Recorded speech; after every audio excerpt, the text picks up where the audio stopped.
Boa noite a todos. Meu nome é Bruno Comicholi, na condição de presidente da Comissão de Direito Desportivo da OAB de Santa Catarina. Cumprimento a todos e apresento o painel denominado Futebol e a Pandemia de Covid-19. Esse painel finaliza a quarta semana do mês da advocacia, um evento grandioso em que já finalizamos esse o 60º de 62 painéis, com mais de 250 palestrantes. Então, na pessoa do presidente da OAB Santa Catarina, Rafael Orne, cumprimento, ele que capitaneou esse evento, com a coordenação científica dos doutores Pedro Miranda, do Dr. Marcos Vinícius Borges. Cumprimento também a presidente da Caixa de Assistência Santa Catarina, doutora Cláudia Prudêncio. É um prazer para mim, uma honra, hoje participar desse evento, acompanhado de 3 grandes amigos e especialmente 3 grandes profissionais, que eu gostaria de apresentar às senhoras e aos senhores agora. Dr. Tulo Cavalazzi, que dispensa apresentações, advogado, mestre em Direito pela Univale, conselheiro federal da OAB, presidente da Comissão Especial de Direito Desportivo da OAB Nacional. O Dr. André Sica, advogado, pós-graduado em Direito Desportivo pela King's College de Londres, professor de Direito Desportivo da CBF Academy e da Federação Paulista de Futebol, advogado de diversos clubes do Brasil. Dr. Rodrigo Bayer, doutorando em Direito pela Universidade de Alicante, na Espanha, professor da Faculdade Sesusk, diretor da ESA da OAB de Santa Catarina e vice-presidente do Tribunal de Justiça Desportiva do Futebol de Santa Catarina. Então, em homenagem ao evento, à realização do evento numa sexta-feira, final de tarde, gostaria de convidar os colegas aqui para que a gente tivesse um bate-papo, algo, logicamente, com todo o conhecimento que os colegas podem aportar, mas que a gente fizesse um bate-papo descontraído e que a gente pudesse trazer aqui mais novidades sobre o que aconteceu durante a pandemia, né? Então, a gente eventualmente tem lido muitas informações sobre o que aconteceu especificamente no campo do futebol e do direito relacionado ao futebol, em razão da pandemia, diversas alterações, diversas medidas provisórias, diversos decretos que influenciaram na relação de trabalho, enfim, em diversos aspectos, mas aqui eu acho que a gente poderia se propor a tratar o que aconteceu durante a pandemia, o que é novidade, as questões de relevância que certamente terão impacto daqui em diante. Então, sem mais delongas, aí, eu gostaria de convidar o Dr. André Sica, que teve um papel essencial e ele vai poder testemunhar um pouquinho para a gente num dos fatos, talvez um dos fatos mais relevantes, certamente, desses últimos meses, que foi a assinatura pelos clubes de Série A e B de um contrato de transmissão, na verdade, 2 contratos de transmissão internacionais, algo que há muito o futebol brasileiro demandava, e finalmente com uma costura política e uma costura de vontade política, na verdade, dos clubes e de muito trabalho jurídico, eu imagino, conseguiu se construir. Então, doutor André, se o senhor puder passar um pouquinho dessa experiência para a gente, seria muito interessante. A palavra está consigo. Brunão, se você falar doutor e senhor, eu te mato, pelo amor de Deus. Bruno é meu amigão, é amigo do peito, então não tem aqui está totalmente em casa.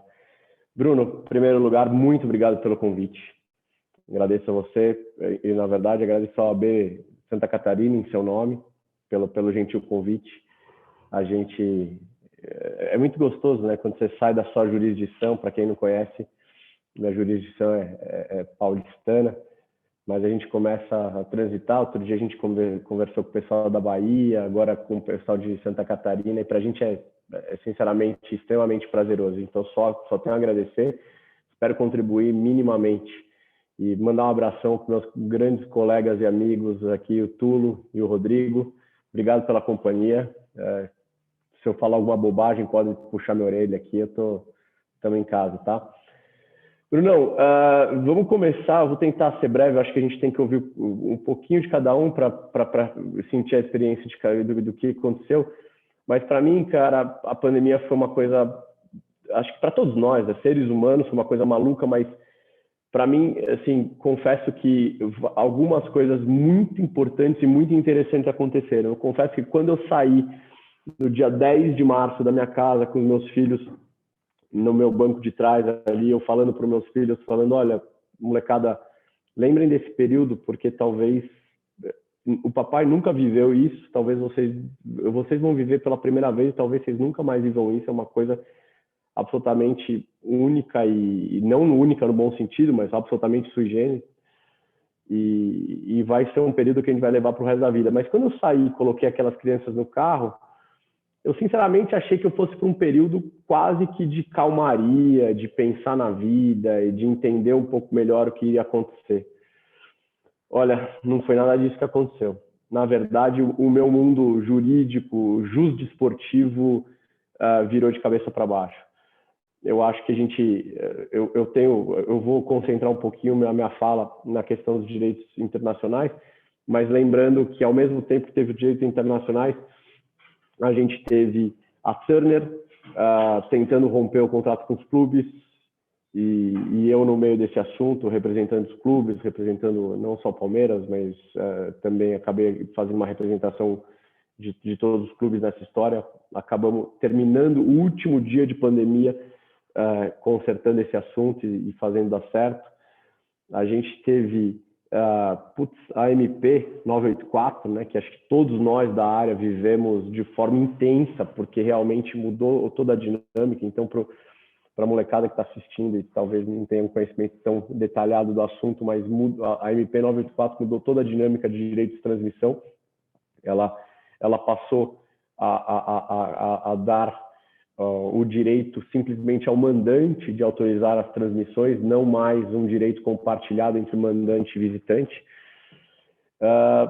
E também uma questão vivida por mim e por você conjuntamente, que foi finalmente os clubes terem êxito aliás, finalmente, depois de muito tempo, né, depois de um rompimento do Clube dos 13, lá em 2009, 2010, não lembro exatamente o ano, mas também vivido por nós. Mas desde então, a gente não tinha tido nenhuma negociação coletiva de direitos bem-sucedida entre clubes. E como você mesmo colocou, a gente fez acho que foi uma costura muito inteligente, você participou ativamente ao meu lado disso. A gente teve, em primeiro lugar, acho que vale dizer que a CBF ela começou a sentir, principalmente com essa questão do Caboclo ter assumido o mandato dele, o novo mandato dele. Ele assumiu que a CBF tinha deixado de ser, de certa forma, um foro de negociação conjunta dos clubes. A CBF parecia mais uma terceira parte do que propriamente uma parte integrante dessa discussão entre clubes e deixou de servir durante um tempo os clubes. E o Caboclo, acho que retornou, entendeu que se ele não disponibilizasse, não passasse a capitanear os clubes de forma conjunta, talvez ele perdesse até um pouquinho de representatividade dos clubes, e ele reativou o que a gente chama de CNC, que é a Comissão Nacional de Clubes. Ele reativando a CNC, eu tive a honra e o prazer de ser um dos escolhidos para fazer a assessoria técnica da CNC. Eu fiz a assessoria jurídica, a gente teve muita gente boa nessa história toda, o Trinas fazendo assessoria de marketing, a gente teve o Amodeu do Grêmio, que é um monstro, para quem não conhece, acho que o Tulo conhece muito bem, o Amodeu e o Alexandre Chaves, na verdade, os dois dois monstros do Rio Grande do Sul, tratando da comissão técnica, e eu, felizmente, nessa turminha aí, a gente, lá atrás, antes mesmo da pandemia, a gente fez uma abordagem, uma verificação mais técnica sobre o projeto de clube empresa, que eu acho que o Tulo vai falar um pouquinho para a gente aqui. Mas durante a pandemia a gente resolveu encarar dois leões, que eram esses leões, esses direitos internacionais e o betting. O que significa isso? Os direitos internacionais o futebol brasileiro basicamente não tem ou não tinha nenhuma transmissão no exterior que não fosse a Globo Internacional, mas a Globo Internacional tem um acesso muito restrito, ela tem que ser transmitida em português, dentro dos veículos da Globo, enfim, a própria Globo coloca em seus contratos essas restrições, deixando para os clubes essa lição de casa de comercialização de direitos internacionais mais ampla. E por que isso é tão importante? Porque isso é a vitrine do futebol brasileiro. É assim que a gente vai mostrar que o futebol brasileiro é o único futebol do mundo que tem 10 clubes disputando um título. Isso a gente não vê no mundo inteiro. A gente consegue mostrar os nossos craques, consegue colocar nossos craques nas vitrines, consegue colocar nossos clubes na vitrine também, porque nossos clubes eles vão passar a ser vendidos e eles precisam de aporte, precisam de novos investidores e sem nenhuma vitrine isso não acontece. Então, sem esse trabalho de direitos internacionais, isso não seria possível. E o betting? O que é o betting? Na verdade, o direito de transmitir em casas em apostas internacionais. E, puxa, isso não é tão importante do seu ponto de vista de construção de produto, mas isso é extremamente essencial do seu ponto de vista de receita, porque no mundo inteiro as receitas são alavancadíssimas de betting e a gente nunca tinha capturado essas receitas. Então, durante a pandemia, a gente conseguiu fazer um trabalho de, número 1, processo seletivo de empresas, coleta de 10 propostas. Foi incrível isso. Na verdade, primeiro a gente segmentou os produtos, criou 3 produtos distintos. Durante o caminho, 2 desses produtos se fundiram, que eram o streaming e o direito internacionais. Depois o betting ficou de lado, ou seja, streaming de um lado e transmissão de outro, e o betting de outro. Depois conseguimos capturar 10 propostas. Dentre essas 10 propostas, fizemos uma análise técnica das 10 propostas durante a pandemia, entrevistamos as 4 melhores propostas, uma a uma, caso a caso. Fizemos 6 reuniões conjuntas de 40 clubes da Série A e B. O Bruno esteve presente, se não em todas, em sua grande maioria, né, Bruno? Então, questões inéditas. E digo mais, eu acho que vale um parêntese bem grande nesse ponto, que é o seguinte, não fosse a pandemia, número 1, dificilmente os clubes olhariam para uma questão conjunta com tanto carinho, porque no dia a dia os clubes estão sempre pensando no seu, sempre se degladiando e sempre com um pensamento muito individualizado. Número 2, a tecnologia. Isso que a gente está fazendo hoje, essa live, esse webinar, enfim, chamem como quiserem, isso obviamente já existia, mas não era absolutamente difundido. E com essa tecnologia que a gente teve, ninguém teve que pegar avião para o Rio de Janeiro, ninguém teve que fazer escala em São Paulo, ninguém teve que fazer pernoite no Hilton, e todo mundo, e a gente conseguiu fazer 6 reuniões com 40 clubes da Série A. Desculpe, 40 clubes das séries A e B. Então, foi uma dinâmica inacreditável. Aprovamos as propostas, passamos para um segundo ato, que seria um ato de discussão documental. Mais uma vez, tivemos uma dinâmica muito bacana. A CBF nos ajudou com uma minuta inicial. O nosso escritório passou a capitanear as discussões, as negociações, e tivemos um êxito de 100% de aprovação. A gente tinha uma expectativa de assinatura de entre 16 e 18 clubes por série desses direitos. mas a gente conseguiu 100% de adesão. Então, Bruno, acho que para começar o nosso papo, eu acho que a gente pode começar por aí, até para não estourar o tempo dos demais, mas um resumão da pandemia é que a gente teve alguns êxitos que eu não imaginava ter se não fosse a dinâmica de pandemia, tá? Então, para a gente olhar um pouquinho o copo meio cheio, eu acho que, sob o ponto de vista de coletivização de direitos e união de clubes, a pandemia foi muito, muito proveitosa, tá bom? Acho que com isso eu passo para você. Ótimo, Sica, obrigado.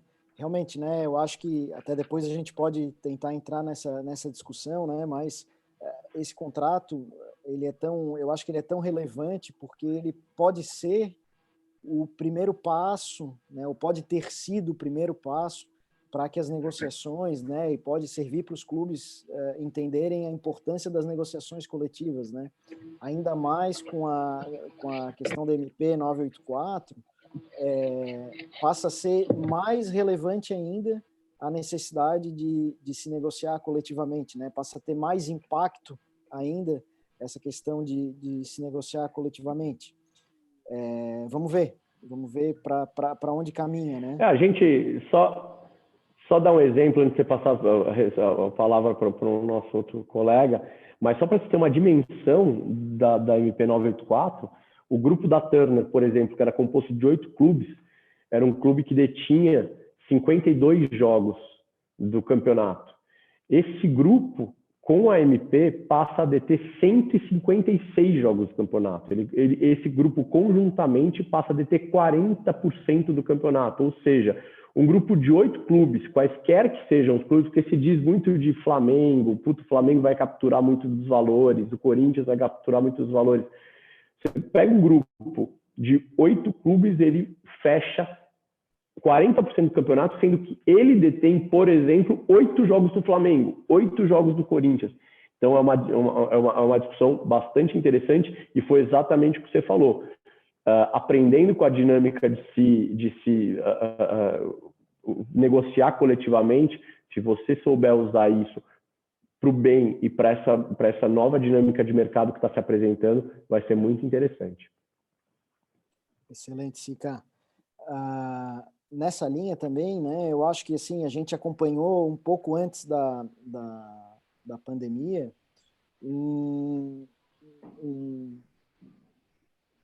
uma corrida legislativa no sentido da aprovação dos PLs de clube-empresa e dava a impressão de que eles seriam aprovados e se tornariam lei de uma forma quase imediata, e, no entanto, a gente percebeu um freio, né?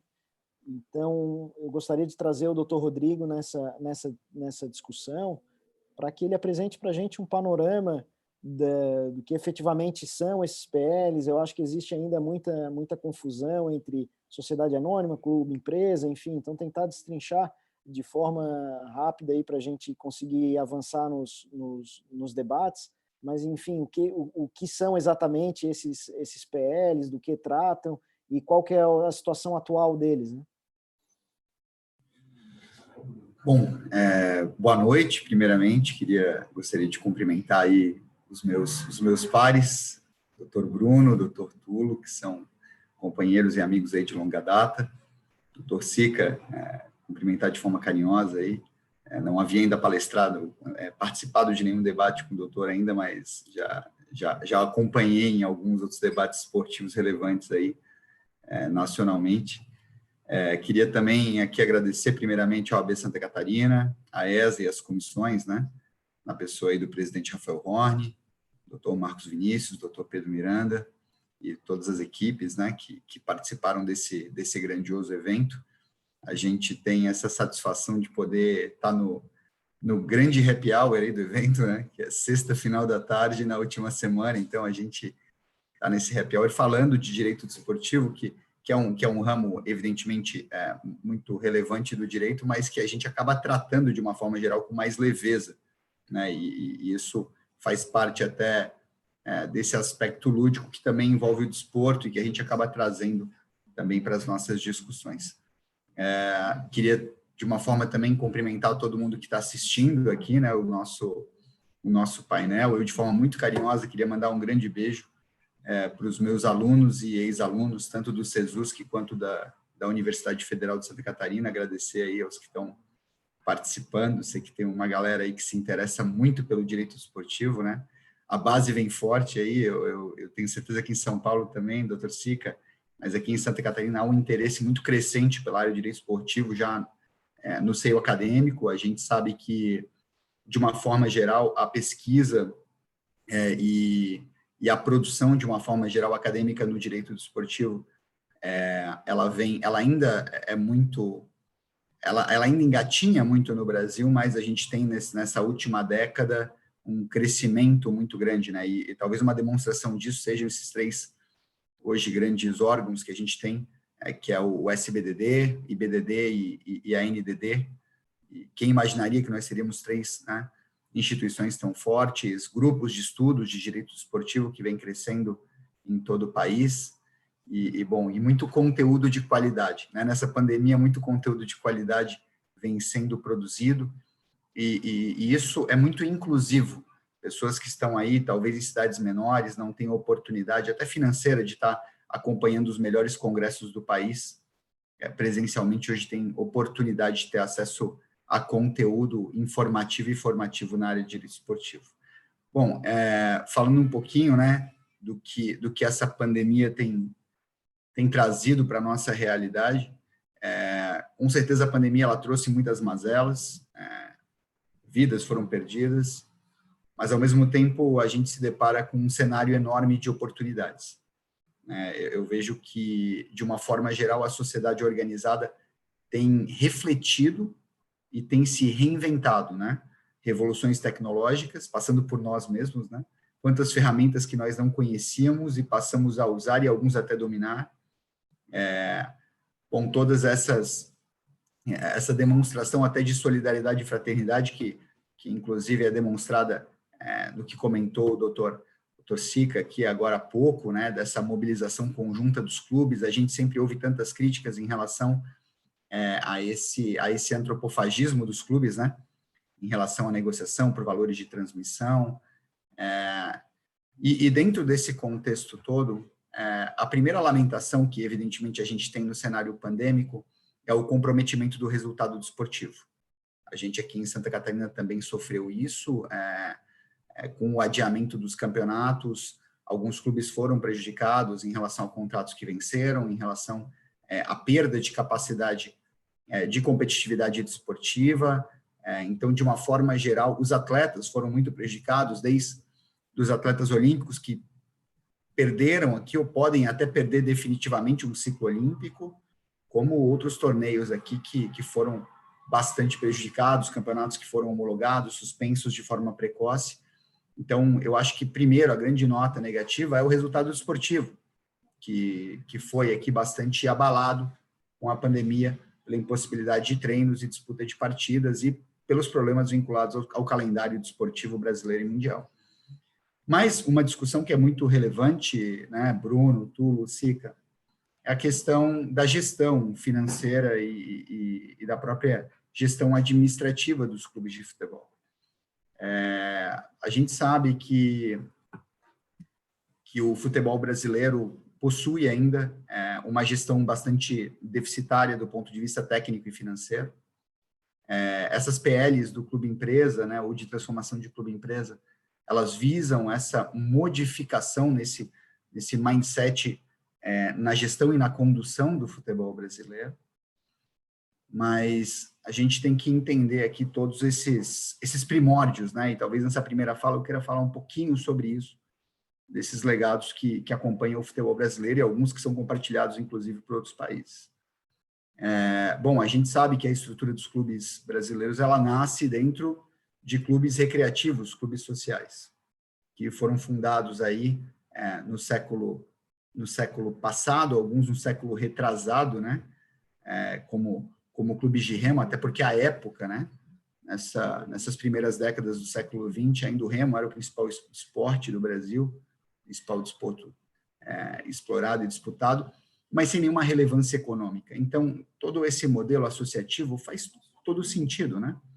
Dentro de um modelo sem economicidade, mas um modelo de disputas aqui, ou de natureza lúdica ou apenas de natureza integrativa.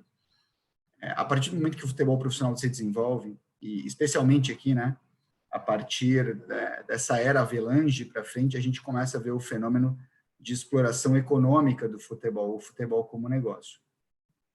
E aí nós temos, evidentemente, todos os problemas vinculados a um processo, a um sistema de gestão que ainda remonta o futebol aqui, vinculado a associações esportivas que, de fato, são gestões amadoras.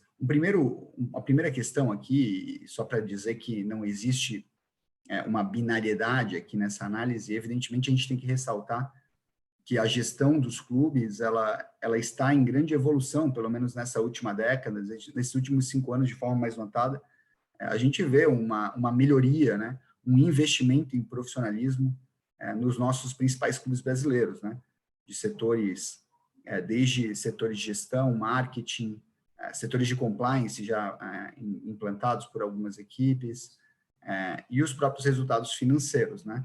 Falando um pouquinho até em números, né? Nessa última década, a gente percebe que houve um crescimento de receita na casa próxima de 380% nessa última década no futebol brasileiro. Isso mostra, e a primeira coisa aqui que eu gostaria de salientar, é que o Brasil é um grande mercado. O Brasil está entre os 10 mercados do futebol mundial. O Brasil é o maior mercado do futebol fora da Europa. Lideramos todas as listas de transferências internacionais em relação à nacionalidade de atletas e volume financeiro. Então, evidentemente que o Brasil é um grande mercado. O Brasil tem um grande produto desportivo, porque a gente tem uma grande matéria-prima de futebol, né? Uma matéria-prima desportiva.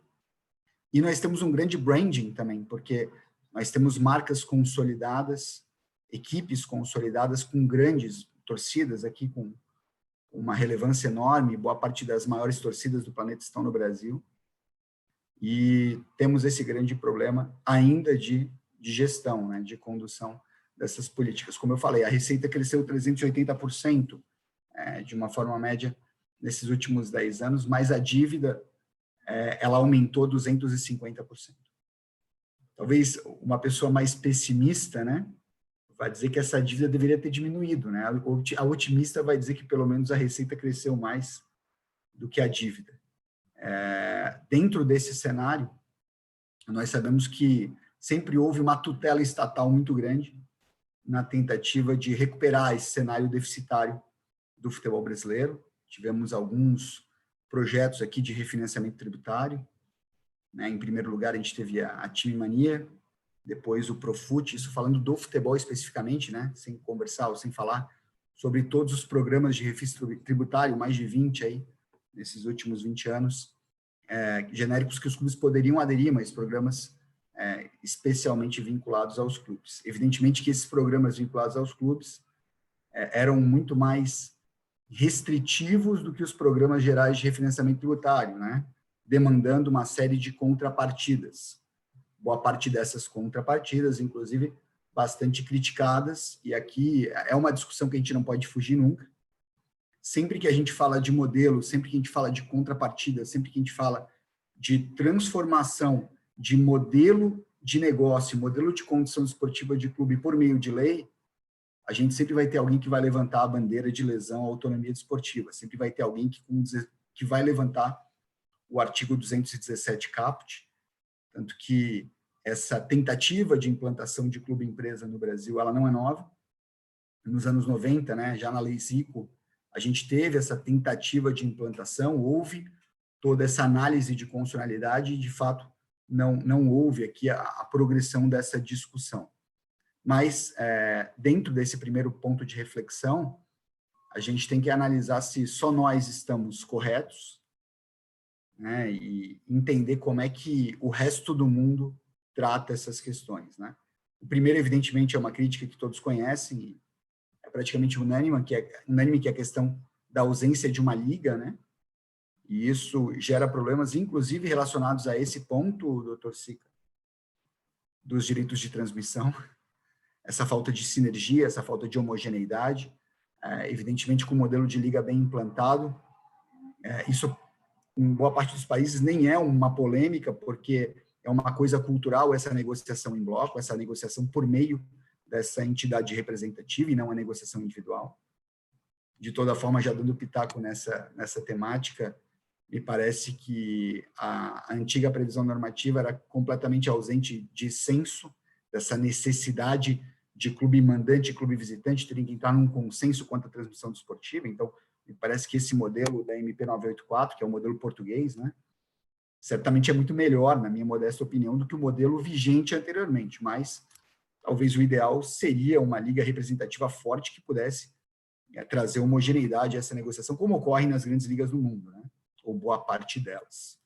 Então, dentro desse cenário, a gente tem que entender onde o Brasil se posiciona. O Brasil, nos 10 mercados de futebol, é o único que não tem liga. O Brasil, nesses 10 maiores mercados de futebol, é o único que também não tem modelos de clube-empresa majoritários, né, ou unânimes aqui, a depender de qual país que a gente está tratando. E aí um ponto de discussão interessante é, a lei pode forçar essa transformação das associações em clubes? E aí eu vou reservar esse segundo momento para falar um pouquinho das PLs, Bruno, mas para falar também um pouquinho das vantagens e desvantagens, porque, como eu falei, nada é binário nessa vida, né? Há argumentos, evidentemente, relevantes para ambos os aspectos e gostaria, evidentemente, de convidá-los a participar junto dessa discussão. Obrigado. Boa, Rodrigo. Muito obrigado. Interessante mesmo, né, essa tua primeira fala, no sentido de fazer um resgate histórico, né, e trazer até o momento atual, para que depois a gente consiga, de forma mais detalhada, aí, avaliar especificamente as legislações aí que estão em construção. Gostaria de trazer agora o Tulo para o nosso debate. Acho que o doutor Rodrigo foi feliz quando falou que a pandemia trouxe uma série de oportunidades. E acho que os clubes estão começando a enxergar essa necessidade, assim, muito tardiamente, né, em alguns casos, mas começando a enxergar essa necessidade de profissionalização, de adequação ao orçamento. Estava lendo um estudo, até um estudo antigo, mas um estudo que foi contratado pela assessoria da Câmara dos Deputados, que conclui que os clubes demorariam, em média, 10 anos para saldar as suas dívidas a partir do momento que aplicassem uma gestão estritamente profissionais, né, caso se mantivessem com os modelos atuais. Então, nesse sentido, eu acho que existem hoje ferramentas e mecanismos a parte dessa legislação do clube empresa para tornar os clubes mais competitivos e para também sanar essas dívidas históricas aí, até que o Rodrigo fez menção. Nesse sentido, queria passar a palavra para ti, Tulo, agradecendo mais uma vez a tua participação. Bom, Bruno, boa noite. Obrigado aí pela oportunidade, pelo convite. Uma satisfação estar aqui ao lado do André Sica, reconhecido advogado da área, que nos fez uma belíssima exposição preliminar. Tudo aquilo que a gente está vendo aí na rede de notícias, nos jornais brasileiros e internacionais, o André trabalhou ali por dentro. É uma oportunidade única de quem está aqui acompanhando esse evento, saber esses meandros. Eu tenho bastante aqui questionamentos para fazer para ele, aqueles que ele não conseguiu esclarecer, mas com a sua própria fala, mas tenho certeza que ele vai trazer aí alguns insights importantes para nós, no momento que realmente a pandemia acaba trazendo, como disse o Bayer, oportunidades e acelerando o processo, né? Coisas que a gente talvez já tivesse a certeza de que era o melhor caminho, mas não conseguia implementar. Cumprimentar, além do SICA, o Rodrigo Bayer, que além de ex-presidente da Comissão de Direito Desportivo da OAB de Santa Catarina, aqui em casa é chamado de professor Rodrigo, porque minha filha é aluna dele na 6ª fase do curso de Direito. Então, a gente tem aqui o ex-presidente Rodrigo, colega, advogado, e também o professor Rodrigo. E lembrar que o Bruno, Rodrigo, ele inicia hoje, talvez aqui o seu primeiro ato o primeiro evento na condição de presidente da Comissão de Direito Desportivo da OAB de Santa Catarina, Bruno, aproveitando para te parabenizar e tê-los aqui ao lado. Sica, a Comissão de Direito Desportivo da OAB de Santa Catarina é a primeira do Brasil. Nenhuma outra OAB do Brasil tinha montado uma Comissão de Direito Desportivo. E eu que participo tanto das comissões, por causa dessa questão da Comissão Nacional de Direito Desportivo, e muito lá em São Paulo, anteriormente com o Patrick, agora com o Paulo Feus, sei da força da comissão da OAB São Paulo, e sei também do respeito que a Comissão de Santa Catarina tem em todo o país. E muito disso é, Rodrigo, por conta talvez de um dos motivos que faz hoje nós temos aí algumas centenas aí de ouvintes, pelo que eu já vi aqui, temos muita gente ligada nessa nosso bate-papo de hoje, que é o interesse pelo direito desportivo. E foi uma coisa que, André, eu acho que ele permeia essa questão da pandemia e também dos temas que nós estamos abordando aqui. Eu vou fazer um pequeno insight na questão da recuperação judicial, que foi um tema que muita gente perguntou, porque quando aberta a comissão, tínhamos aqui em Santa Catarina um advogado chamado Marcílio Krieger, conhecido por todos nós, né, como um ícone do direito desportivo, e uma pessoa que sempre fomentou muito os novos interessados, né, Rodrigo? Aquele jovem advogado, jovem advogada que desejavam conhecer o direito desportivo. Eu fui um deles. Eu comecei, através do interesse na área, a conversar e ter dele esses insights. Então, eu acho que o nosso papel hoje aqui é esse também, trazer de uma maneira prática as questões do direito desportivo e responder algumas perguntas indiretamente para esse público que quer conhecer a área e precisa ser fomentado. Nós entendemos, e isso é um padrão, é uma finalidade da Comissão de Direito Esportivo da OAB Nacional e de todas as comissões, despertar esse interesse na classe e, sobretudo, ter novos talentos, porque quanto mais, assim como acontece no esporte, né, com as categorias de base, quanto mais gente nessa área, melhor será a nossa capacidade de resolver, solucionar e gerar aquilo que para nós é muito importante nesse mar de mais de 1.300.000 advogados brasileiros, a possibilidade de trabalhar na área, né? Então, uma das perguntas que fazem certamente para o Rodrigo na sala de aula é a seguinte: professor, mas dá dinheiro trabalhar no direito esportivo? E o Rodrigo responde: depende, né? Se estivermos falando do André Sica, nós já temos aí um outro patamar, se bem que nem sempre justo, né, em relação ao belíssimo trabalho que ele faz, mas se consegue desenrolar algumas áreas. E isso, André, está muito ligado a uma questão do direito desportivo, que é essa capacidade multidisciplinar que ele tem, não só da área técnica, como também do relacionamento. Isso eu queria sempre deixar claro para os nossos ouvintes, para os advogados e advogadas. O direito desportivo, ele, a partir do momento que ele te coloca para resolver uma questão na associação de vôlei, na federação de beach tênis, nas grandes questões que o esporte acaba promovendo como uma atividade lúdica, ele também te traz relacionamento, que é uma das necessidades do advogado que inicia na carreira, né? Conhecer outras pessoas. Então, quando a gente fala em direito desportivo, eu sempre tento ampliar assim o conceito do que é o direito desportivo, fazer o que a gente chama de acordo semântico, uma expressão dita pelo professor César Passoli, né? Direito desportivo não é só aquele direito que está previsto nos códigos ou no nosso Código Brasileiro de Justiça Desportiva, mas tudo que está ao redor. E a pandemia trouxe todas essas novidades. O André falou em apostas, ele falou em venda de direitos de transmissão, ou seja, temos aí um misto de direito autoral, que é a matéria de direito civil, com direito contratual, com tantas preocupações tributárias que dali decorrem, e isso faz com que todo esse mercado possa ser movimentado pelo direito esportivo.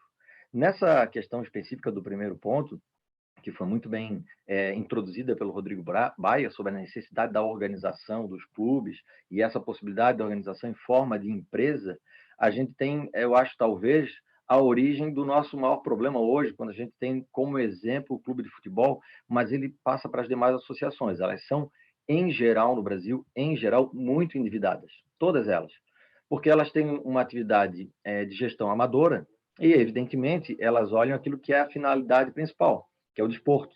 Então, em nome do futebol, vale a pena trazer o maior jogador para a posição, ainda que eu não tenha dinheiro para pagar. Isso nós vamos ver depois como é que a gente faz. E aí, Rodrigo, eu acho que estava um dos grandes debates da lei, né, da nova lei do Clube Empresa, entre o projeto do senador Rodrigo e do deputado Pedro Paulo, em que eles tentam discutir essa questão do compliance e da gestão que tu vais abordar. E um ponto, Sica, que está muito latente é a questão da recuperação judicial, por vários motivos. Primeiro que a lei de recuperações judiciais, e aí eu já trago um outro insight, veja, especialistas na área de recuperação judicial estão sendo chamados para os clubes para poder atuar. Quer dizer, necessariamente eles não são especializados em direito desportivo, mas eles estão com o pé dentro do direito desportivo, até porque vão ter que entender a sistemática. E nessa temática da recuperação judicial, ela, eu digo, amadurece na pandemia, porque lá no final do ano passado foi aprovado na Câmara a conversão, sobre a conversão, vamos deixar o André falar depois, que eu gostei muito de uma notícia que ele me deu aqui, mas a possibilidade do clube exercer sua atividade desportiva em forma de empresa. E nessa legislação, que é o PL da Câmara dos Deputados, trouxe lá no bojo a possibilidade de que os clubes possam fazer a sua recuperação judicial, que eles possam utilizar o Instituto da Recuperação Judicial para negociar os seus passivos e, a partir dali, zerar as suas dívidas por um plano que fica a latere, ele vai ficar à parte, mas ter uma nova vida, né, do ponto de vista econômico. E aí a pergunta que sempre é feita pelos advogados é a seguinte: doutor Tulo, doutor Sica, doutor Rodrigo, um clube de futebol pode pedir recuperação judicial? Ontem o deputado Hugo Leal conseguiu aprovar o projeto que altera a lei de recuperação judicial.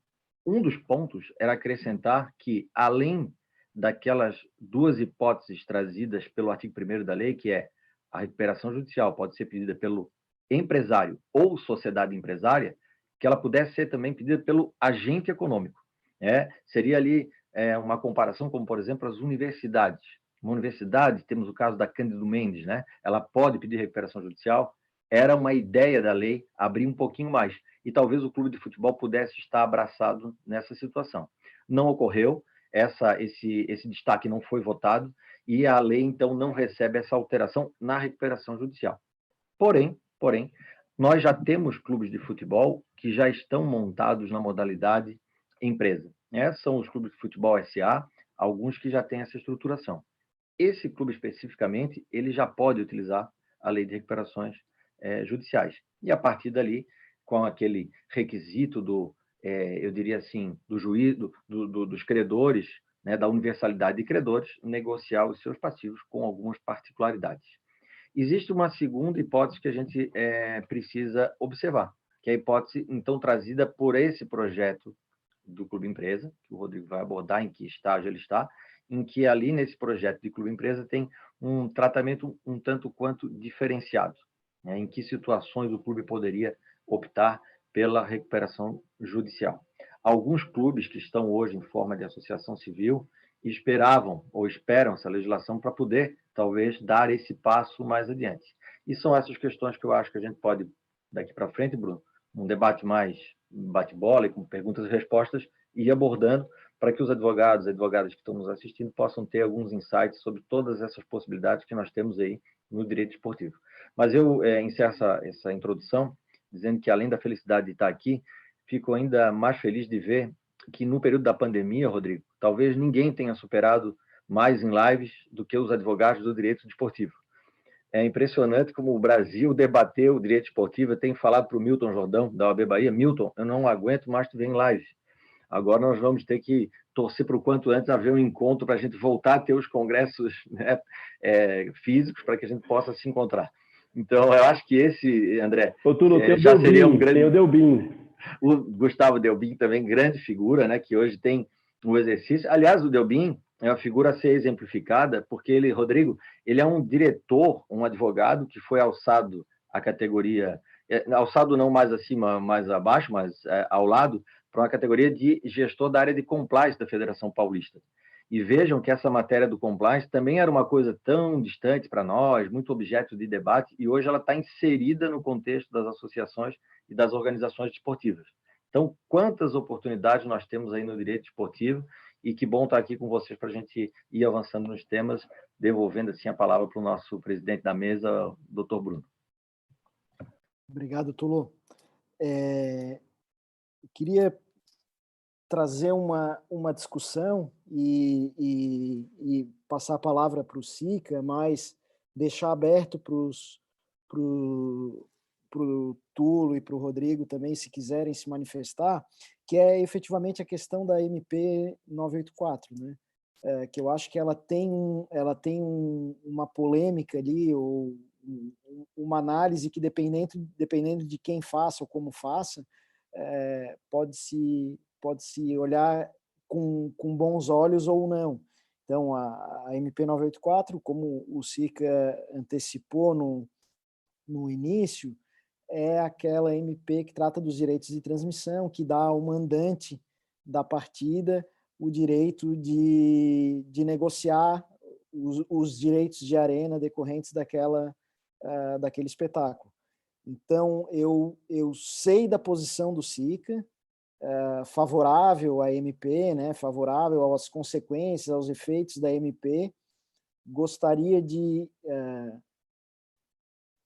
entender e que ele fizesse assim, a defesa dos argumentos de por que essa MP é favorável para o futebol brasileiro, e depois eu gostaria de ouvir os colegas e daí fazer uma provocação com os olhos, de repente, daqueles clubes que não são os grandes, os considerados grandes, e a preocupação do efeito que isso pode trazer também no futebol, que acho que é um tema que está sendo bem discutido.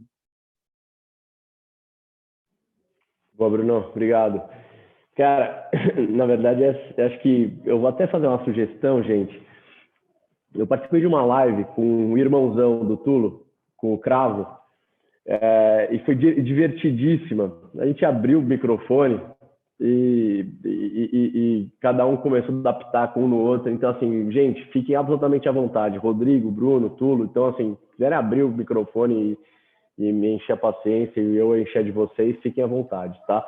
O que é um risco gravíssimo abrir o microfone para o Cravo, né? Já é bom deixar claro.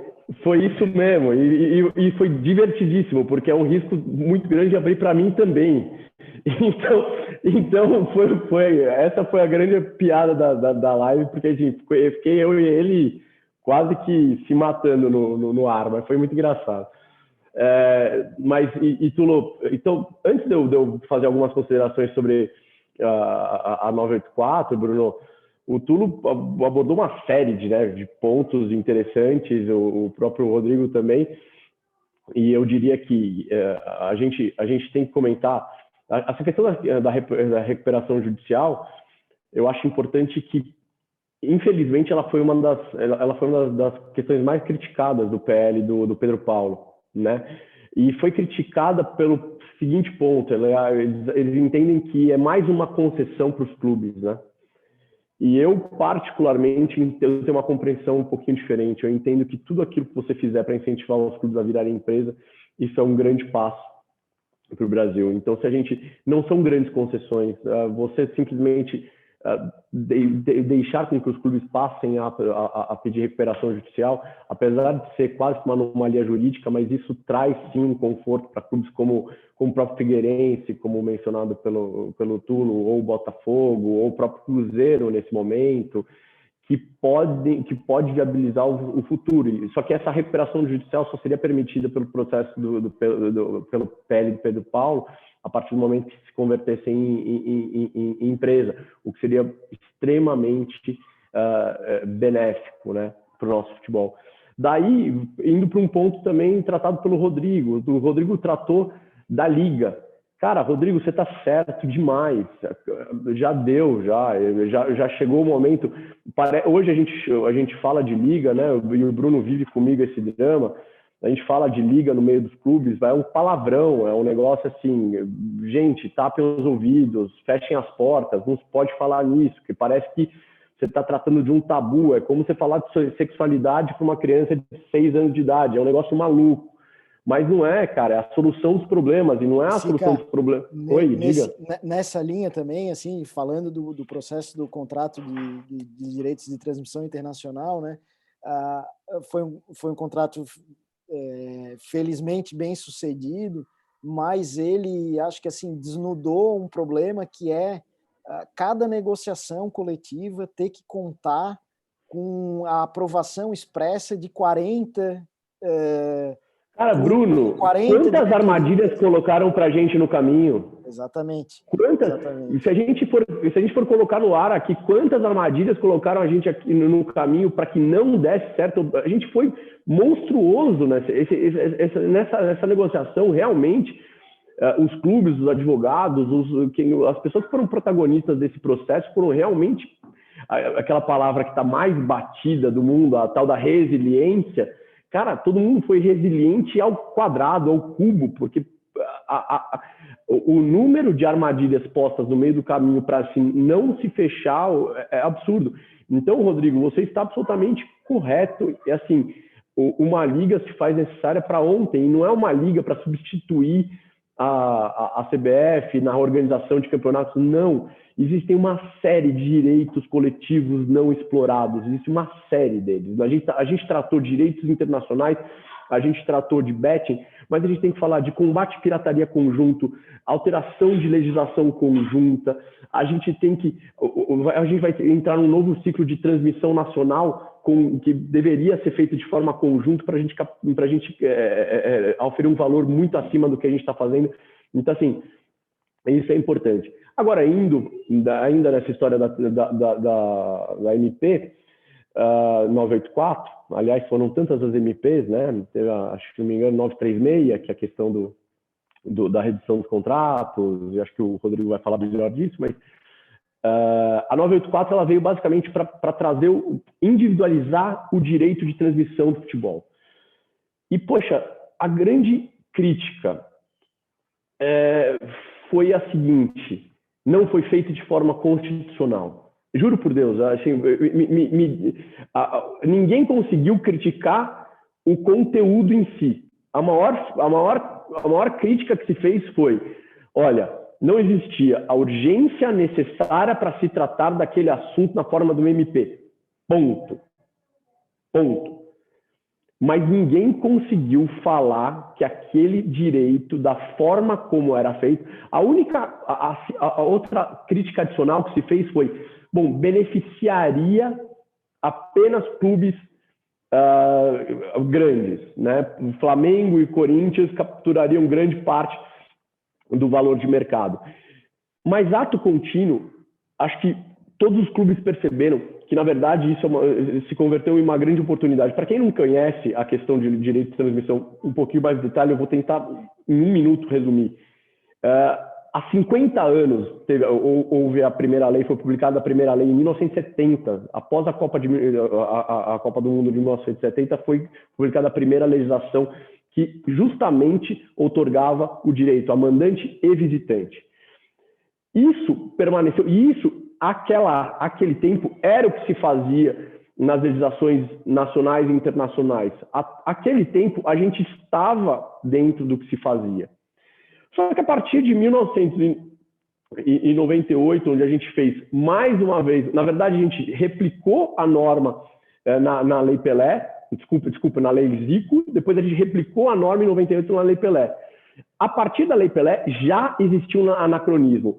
O Rodrigo disse que a lei de Portugal, ela é a lei justamente que outorga ao mandante o direito de transmissão. Mas as outras legislações europeias também, na verdade, a gente fez uma análise de benchmark e todas as legislações internacionais das ligas de ponta são feitas, o direito é negociado exclusivamente para o mandante. Mas daí se diz, poxa, mas a gente vai negociar do mandante, então o que aconteceu em Portugal, por exemplo, que foi um péssimo fato, né? Que o Porto e o Benfica, eles pegaram aqueles direitos individuais e exerceram de forma individual. O exercício desse direito individual de forma individual aí sim cria o grande problema, né? E eu falei uma coisa numa dessas nossas lives, eu falei assim: a MP 984, na verdade, ela é a porta do inferno ou a porta do paraíso, escolhendo da forma como você vai utilizá-la. Se você utilizar de forma individual, como o Portugal fez no primeiro momento, você vai causar a distorção que Porto e Benfica causaram, que foi corrigida só depois de um tempo. Mas, se você fizer, por exemplo, como ocorre na Premier League, como ocorreu na Espanha, e na Espanha, na verdade, foi forçado pelo governo, e daí a gente vai para a questão, não sei se do Rodrigo ou do Tulo, se pode se obrigar à negociação coletiva, assim como deve se obrigar a virar clube, empresa. Essas questões são muito delicadas. Mas o fato é se você exercer um poder individual, e isso é um poder, ou seja, os clubes passam a ser empoderados, porque eles não detêm mais metade de um direito, eles passam a ter um direito inteiro a 19 jogos. Se eles negociarem, se o Atlético Goianiense negociar 19 jogos isoladamente, certamente o Atlético Goianiense vai se dar mal. Só que vai demorar 30 segundos para o Atlético Goianiense perceber que ele pode se associar ao Curitiba e que ele pode se associar também ao Fortaleza. Ele pode se associar também ao Ceará. Vejam que eu estou falando de clubes muito bacanas, mas não são os maiores clubes do Brasil. Mas se você automaticamente for se associando a outros clubes para negociação em bloco, obviamente o teu poder cresce. Então a gente tem uma possibilidade de os 10 menores clubes, por exemplo, da Série A do brasileiro, detêm 50% do Campeonato Brasileiro, inclusive 10 jogos do Palmeiras, 10 jogos do Corinthians, 10 jogos do Flamengo. E isso lhes dá um poder muito maior, por exemplo, do que o próprio Flamengo negociando isoladamente seus 19 jogos. Porque vejam, a gente está falando, se 10 clubes de meio para baixo de tabela negociarem coletivamente, a gente está falando de um pacote de 190 jogos, contra um pacote do Flamengo de só 19 jogos dentro do Maracanã. Então, isso quer dizer que nenhum torcedor do Flamengo, por exemplo, veria nenhum jogo fora, não veria um jogo no Allianz, não veria um jogo no Morumbi, não veria um jogo no... Enfim. Então, a MP 984, na verdade, ela é um grande freio de arrumação. Basicamente, ela transforma o mercado num caos, ela dá um chacoalhão no mercado, tira todas as bases atuais do mercado, mas é a única forma que, particularmente, eu vejo de, número um, os clubes perceberem que os clubes começarem a gerar muito mais valor pelos direitos de transmissão do que geram hoje. Hoje a gente gera 1,6 bi de direito de transmissão. É muito pouco. A gente tem potencial para gerar 4,5 até 5 bi em termos de transmissão, e a gente não gera. Então, esse é um primeiro ponto. Segundo ponto, e para mim o ponto mais importante, chegar exatamente no ponto do Rodrigo. A MP 984, para mim, é o primeiro e único grande passo que a gente deu para que os clubes entendam que juntos são mais fortes, porque até um pouquinho antes da pandemia, todo mundo entendia que desunidos eles eram mais fortes. Então, assim, talvez essa MP ela traga esse senso de união que parece até uma contradição você dizer que a individualização do direito ela permite a união dos clubes, mas é exatamente isso que tende a acontecer. Desculpa, gente, fez um apanhado geral aí, um catadão. Desculpa aí. Não, é isso, eu acho, a minha dúvida, e talvez, assim, sem fazer nenhum juízo de valor, mas o que eu escuto, e aí eu gostaria de ouvir o Dr. Rodrigo e o Dr. Túlio nessa questão, é se efetivamente há essa maturidade dos clubes. Então, assim, eles vão... Tu tens que saber usar o poder que tu tens na mão, né? Então, efetivamente, eu não tenho dúvida que foi dado um poder enorme aos clubes, um poder de transformar as negociações coletivas de direito de transmissão, que é a principal renda, a principal fonte de receita dos clubes.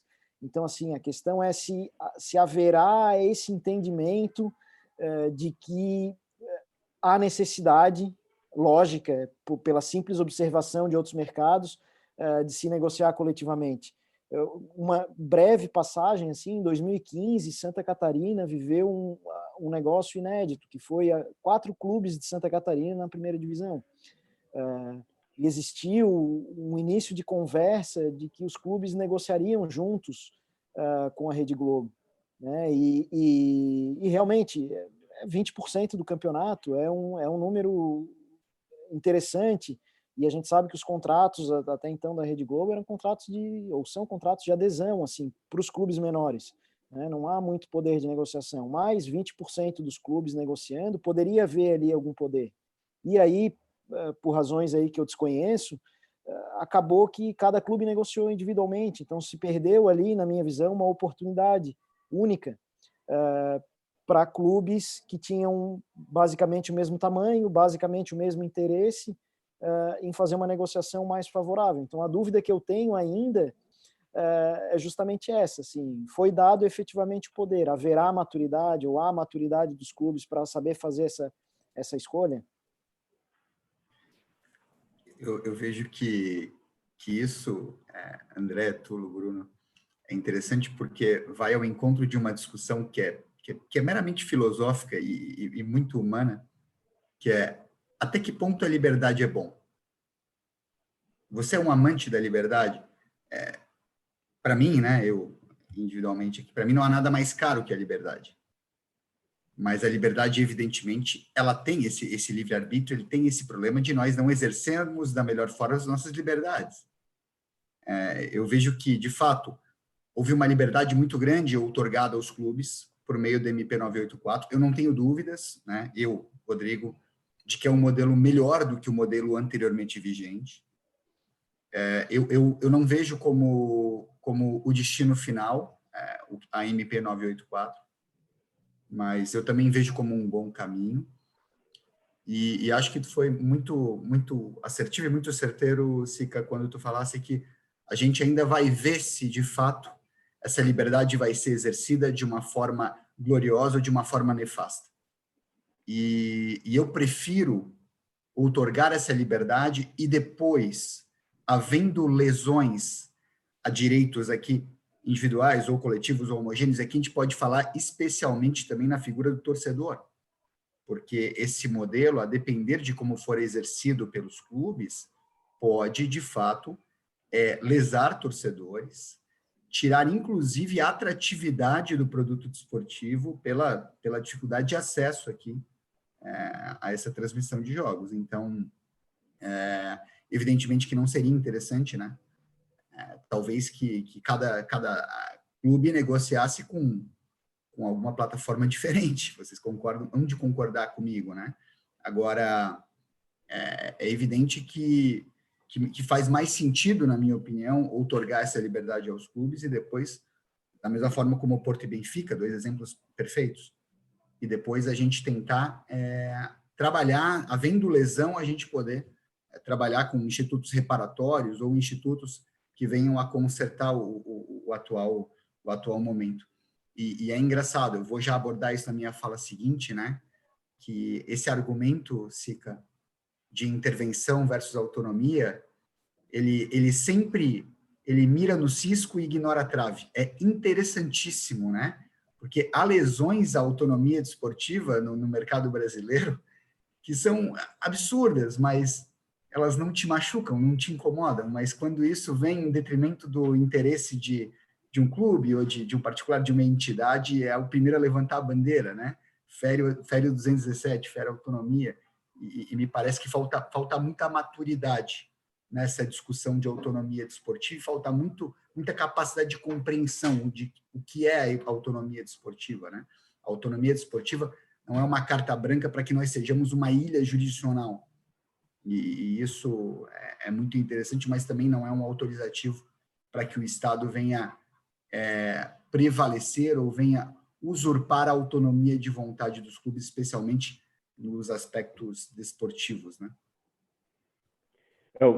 Rodrigo, eu acho que está perfeito. Eu vou tomar a liberdade de dar um exemplo para vocês muito interessante.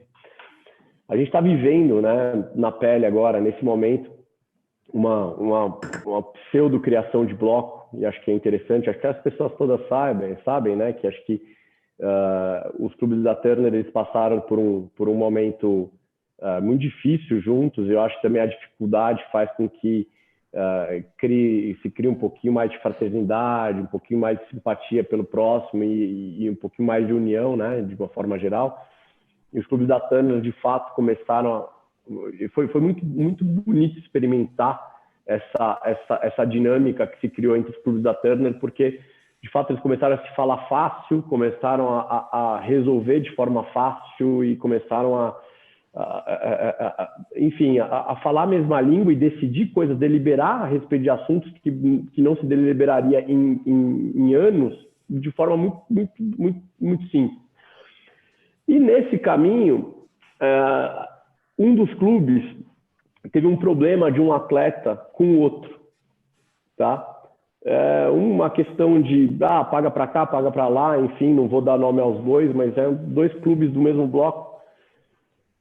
E eu liguei para um presidente, liguei para o outro para tentar arrumar. E eu ouvi dos dois presidentes, eles me falando assim: viu, Sica, é isso. Na primeira oportunidade, o cara me apunhala. Como é que eu vou me unir a alguém que faz uma coisa dessa comigo? Como é que dá? Eu falei, você vai se unir justamente por isso, justamente porque uma discussão imbecil como essa, de pagar um jogador aqui ou ali, não pode interferir numa discussão tão maior que é a união e a coletivização e a negociação conjunta de direitos. É justamente para isso que vai servir essa união. É para vocês saírem de cena e ficarem brigando pelos 3 pontos e ficarem brigando para quem contrata jogador X ou Y, enquanto profissional que estudou para isso e vai encabeçar essa união e vai justamente negociar em nome dessa coletividade esses direitos. Então, assim, respondendo um pouquinho, Bruno, eu não enxergo tanto essa maturidade, de fato. Mas eu não sei se eu vou enxergar algum dia. Sinceramente, não sei se isso vai acontecer algum dia. Então, eu prefiro que isso seja catalisado por algumas questões, por exemplo, como a MP 984, ou até com algum empurrão do governo, e daí entrando numa discussão estritamente técnica, Rodrigo, que você bem abordou, que pode o governo obrigar a criação de uma liga? Não pode, não pode. Obviamente não pode, respeitando a autonomia descrita no 217. Mas, por outro lado, o governo poderia sim, tomara que alguém esteja nos ouvindo, o governo poderia sim fazer como no último PL de Clube Empresa, incentivar, criar mecanismos de contrapartidas. Olha, caso você crie, você tem este benefício, você vai gozar deste direito, ou seja, criar um ecossistema muito mais palatável para se criar essa liga. Então, enfim, mas realmente o assunto é bem difícil, porque eu reforço, se a gente não usar esse poder de forma, aquela história do Spider-Man, né? With great power comes great responsibility, né? Se a gente não utilizar de forma responsável esse grande poder que estão nos dando e que podem nos dar ou até podem nos tirar, né? Porque existe essa discussão também. Essa MP pode simplesmente caducar, não virar lei e retroceder, o que seria um absurdo do nosso querido Rodrigo Maia. A gente, se esse direito permanecer, acho que a gente tem que ver o que a gente vai fazer com ele. Tulo, desculpa, você deu uma caidinha aí, a gente bateu um papo enquanto você caiu. Tá certo, eu voltei aqui. Bruno, a gente tem mais 9 minutos só aqui, então eu já vou aproveitar para fazer a minha despedida e agradecer muito o convite que foi feito aí pelo Pedro Miranda também, coordenador geral de comissões, né? Pela Cláudia Prudência, que é a presidente da Caixa de Assistência, pelo Rafael Orne, presidente da OAB, pelo Marquinhos, que é o presidente da ESA, e também a Thaís, que eu acho que aí representa todo esse grupo, né, de servidores da OAB de Santa Catarina que estão sempre à nossa disposição. Eu peguei esse final da frase do André Sica ali, André, e aqui é o seguinte: o advogado Manezinho da Ilha, ele diz que se o advogado diz que é de São Paulo, mas numa palestra ele não lança uma frase em inglês, ele não é de São Paulo. Então, tu confirmasse rigorosamente o que os advogados manezinhos dizem. Os caras disseram, agora ele é de São Paulo. Ele lançou uma grande frase do Spider-Man ainda, né? Mas caramba, muito bem colocado. Cara, na verdade é o seguinte, eu sou também totalmente favorável às ligas, e o Bruno é uma testemunha, talvez o Rodrigo vá lembrar também. Nós tínhamos uma figura sensacional em Santa Catarina, o Dr. João Nilson Zunino.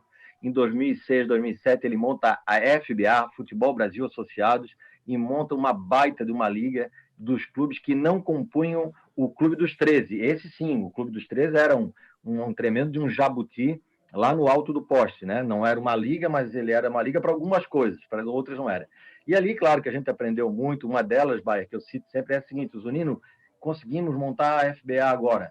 Vamos negociar, então, como é que vai ser a reunião com as televisões, e naquela época a Globo tinha quase tudo.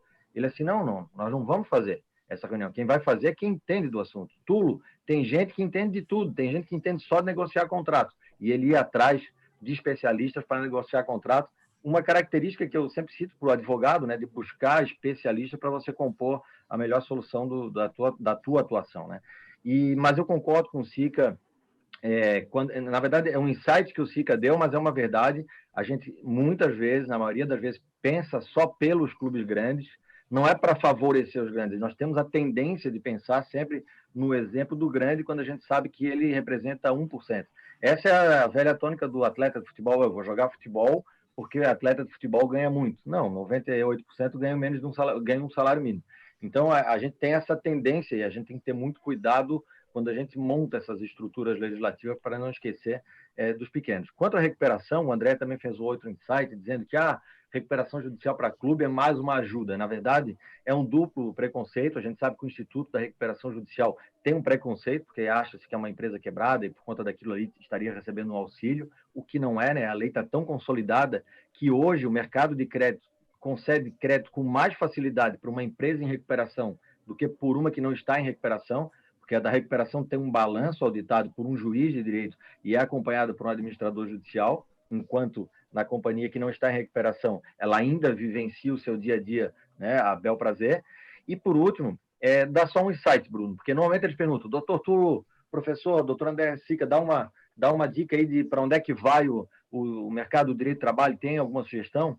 Eu tenho algumas. Eu acho que essa questão, primeiro, do direito coletivo, da negociação coletiva, demanda uma técnica cuidada por advogados especialistas, e quem conhece o direito do trabalho sabe que a negociação coletiva é uma técnica muito mais avançada na Europa, onde Portugal foi citado, tem lá a convenção coletiva de treinadores, de atletas. Então, o que o André fez foi realmente comandar um grande trabalho coletivo, e isso vai demandar cada vez mais dos advogados. Então, aqueles que estão nos ouvindo, especializem-se nessa matéria.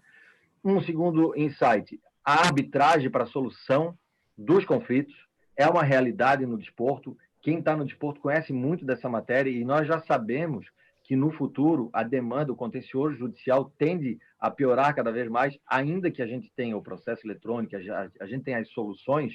O melhor de tudo é você solucionar de uma maneira mais tranquila, e eu acho que a arbitragem traz isso. E terceiro lugar, por óbvio, mas às vezes nem muito lembrado, o estudo dos advogados da tecnologia. Entender o compliance digital, entender tudo que a tecnologia oferece, que ela traz de negócios aí junto com o direito esportivo. Acho que essa tríade aí é um bom começo para quem gosta, né, de querer saber para que futuro vai, qual é o futuro do profissional da advocacia. Acho que o direito esportivo é sim, se não, obviamente não é o único ramo, mas é um dos ramos de maior futuro no exercício da advocacia. Então, foi um prazer estar aqui com vocês, e eu encerro aqui minha participação. Bruno, agradecendo mais uma vez o convite. Excelente, Tulo. Eu que agradeço a tua participação. A gente efetivamente tem 5 minutos aqui para finalizar. O tempo passou voando, né? Porque falamos de temas que gostamos e então efetivamente passa voando. Então, pedir aí primeiramente ao doutor Rodrigo que faça em 2 minutos aí a sua fala final para a gente dar sequência para o doutor André. Vamos lá. Clube Empresa em 2 minutos, gente. Vamos lá, IGTV aqui, né? Mas rapidinho, só explicando aqui as nuances básicas aí para o pessoal. Eu sei que a maior parte, e eu quero de novo mandar um beijo enorme, eu sei que há um grande número de advogados e há um grande número de acadêmicos aqui acompanhando, né? E torço muito que vocês perseverem aí, porque o mercado brasileiro tem muito a crescer. E aí, eu acho que esse é o ponto nevrálgico dessa discussão. Bom, a gente tem dois PLs, né, em curso, do senador Rodrigo Pacheco e do deputado Pedro Paulo, ambos do DEM, então eu espero que eles se entendam e unifiquem, né? Hoje já há um caminho bem já trilhado para uma unificação desses PLs. Há mais pontos convergentes que divergentes, mas eu vou tratar dos aspectos principais aqui. A primeira questão, que é a polêmica, é a voluntariedade, né? Já ouvi algumas pessoas conversando sobre isso. Isso trouxe aí um pessimismo muito grande, aqueles que advogavam de forma mais passional essa transformação em clube-empresa, dizendo que essa voluntariedade não deve trazer um número tão grande de clubes que irão aderir, pelo menos num futuro próximo, a curto prazo, ao modelo de clube-empresa.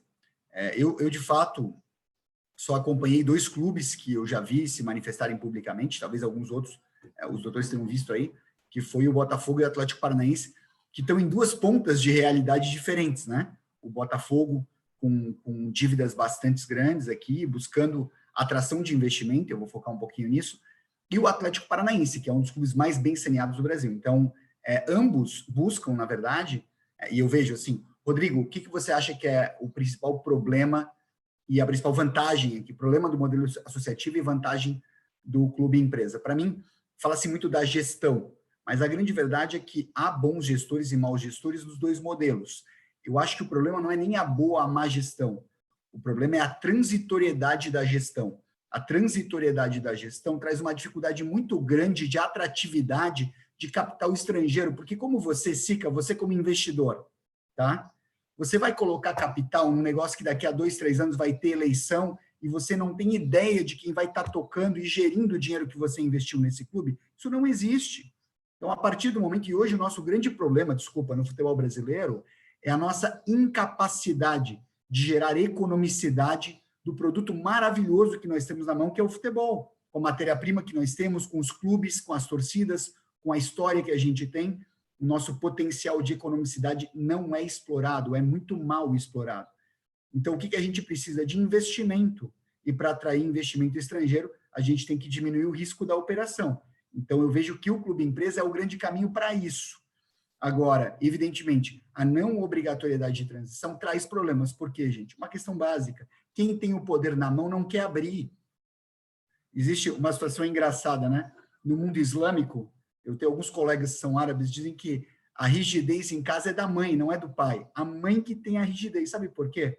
Porque numa sociedade patriarcal como a sociedade muçulmana, de uma forma geral, islâmica, especialmente em elas mais ortodoxas, o único poder da mãe é o poder familiar em casa, né? Numa sociedade patriarcal como essa. Então, ela observa e usa esse poder. Gente, é difícil que os conselhos queiram abrir mão do poder que possuem sobre os clubes hoje, de dizer que o clube é nosso, né? O clube é dos torcedores, mas, na verdade, o clube é terra de ninguém, porque o pessoal faz e acontece, ninguém é responsabilizado, né? Tudo passa, muitas vezes é palanque eleitoral, então se foca no resultado esportivo sem pensar no legado financeiro, e eu acho que a minha discussão e aí eu vou dizer, eu não concordo que impor o modelo empresarial seja uma violação à autonomia desportiva, e é uma assertiva polêmica. Por quê? Porque a autonomia desportiva é exercida dentro de questões de ordem pública, e eu não tenho uma liberdade total de escolher o meu modelo de organização, seja qualquer pessoa jurídica nesse país, e nem, evidentemente, o meu enquadramento tributário. Acho que existem, de fato, como eu coloquei, lesões à autonomia gigantescas, como é o caso, por exemplo, do CBJD, que fala quantos jogos você pega quando dá um carrinho, uma jogada violenta, vindo do Ministério do Esporte. Isso é lesão à autonomia, do CNE, né? Do Conselho Nacional do Esporte, que é um braço do Ministério. Agora, dizer qual que é o modelo jurídico de enquadramento, que é uma questão de ordem pública, me desculpa, eu não considero isso uma lesão de autonomia desportiva, e talvez o nosso caminho seja a obrigatoriedade, tomara que essa facultatividade vingue, mas eu de fato não sou tão otimista. Queria aproveitar só mandar um beijão também para todo mundo da nossa Comissão de Direito Esportivo, que é a nossa grande escola, né, Bruno? Te desejar aí sucesso, dizer que está em ótimas mãos. Especial ao Dr. Pedro, né? O Dr. Pedro, que estava ali, né? Eu deixei para mandar um abraço ao Dr. Pedro no final, para ver se ele assistiu todo, né? Tá Mas certo. ao nosso corpo. O vice-presidente está aqui na minha frente, Dr. Rafael Bozano. Excelente. E agradecer mais uma vez. Foi um prazer enorme estar com vocês aí. Obrigado. Muito obrigado, Rodrigo. Muito obrigado por ter aceito o convite. Sica, 2 minutinhos para a gente finalizar, por favor. 2 minutinhos. Comentários breves.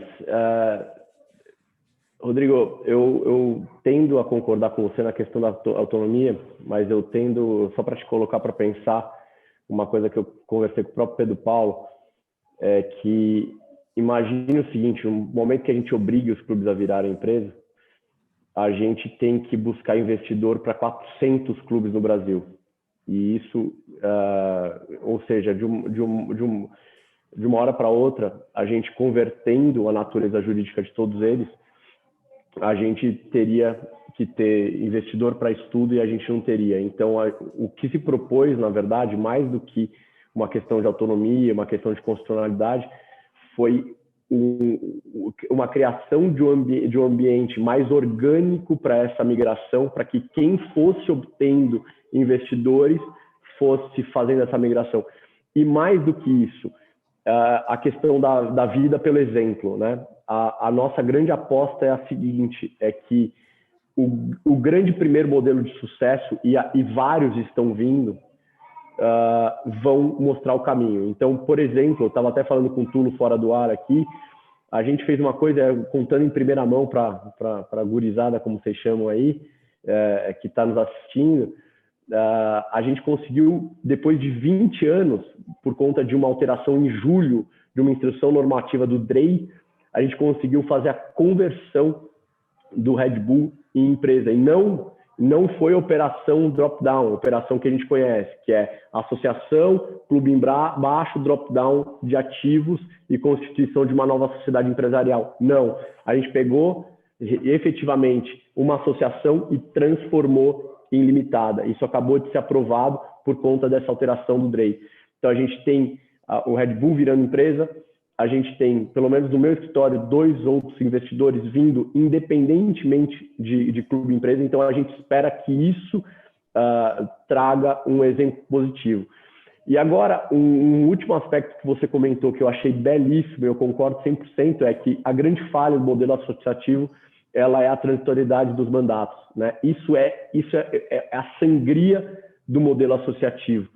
E eu vou lembrar, só nessa linha de contar alguns insights aqui para o pessoal, eu vou lembrar justamente na casa do Avaí, a gente teve uma reunião com os financeiros de todos os clubes, eu fiz uma exposição sobre o clube empresa, etc. E o CFO do Flamengo, naquele momento, ele virou para mim: poxa, Sica, eu não concordo com tudo que você está falando, eu sou uma associação e eu sou extremamente bem administrado, a gente é muito bem administrado, a gente não precisa virar empresa. Eu virei para ele e falei: Márcio, não tem a menor dúvida que vocês são extremamente bem administrados, mas há quanto tempo vocês estão com o mandato? Você tem certeza que o próximo mandatário vai exercer o poder com a mesma qualidade que vocês? O investidor também tem. Será que a gente veio de um mandato de um presidente que privilegiou 100% a parte financeira, que era o Eduardo Bandeira de Mello, passando pelo Landim, que equilibrou eficiência desportiva com financeira? Será que o próximo não vai justamente voltar para a velha mania do all-in e apostar tudo no desportivo e gastar toda a gordura financeira que o Eduardo economizou por tanto tempo? Não seria muito bacana, por exemplo, que uma gestão como a sua e a do Landim se perpetuasse no tempo enquanto vocês estivessem fazendo um bom trabalho, por exemplo? Ele parou para pensar e falou: puxa, eu efetivamente não tinha pensado nisso. Então, Bruno, só tenho a agradecer. Eu falaria 200 horas com vocês aqui. Tulo, acho que a reputação da Comissão de Direito Esportivo da OAB Santa Catarina, ela repercute em mercado nacional. É uma honra, realmente. A gente sabe, mercado nacional, da qualidade do trabalho que vocês fazem, enfim, do pioneirismo de sempre. Então, eu não tive dúvida, quando o Bruno me fez o convite, eu não tive dúvida em aceitar, e desde já agradeço muito, tá? Foi um grande prazer, eu passaria algumas horas, eu vi que alguém propôs no nosso chat uma cerveja, e num próximo momento a gente vai tomar essa cerveja, porque o que dá para render. E para a galera que está ouvindo, acho que vocês estão incentivando muito a galera que tá ouvindo para exercer essa nossa profissão. Eu vou deixar uma frase que eu falo para as pessoas que trabalham comigo. Falo: gente, a gente trabalha na Disneylândia do direito. Podem ficar tranquilos que é a parte mais legal do direito disparado. Então, é isso aí, gente. Obrigado, boa noite para vocês. Brigadão pela gentileza, obrigado pela companhia de todo mundo, viu? Excelente. Obrigado, Sica. Mais uma vez agradecer o Tulo, o Rodrigo, o Sica, agradecer e parabenizar toda a presidência e a direção da OAB pelo evento mês da advocacia, e agradecer finalmente a todos que nos ouviram nessa sexta-feira à noite até esse horário. Desejar a todos uma boa noite e um bom final de semana. Um abraço a todos.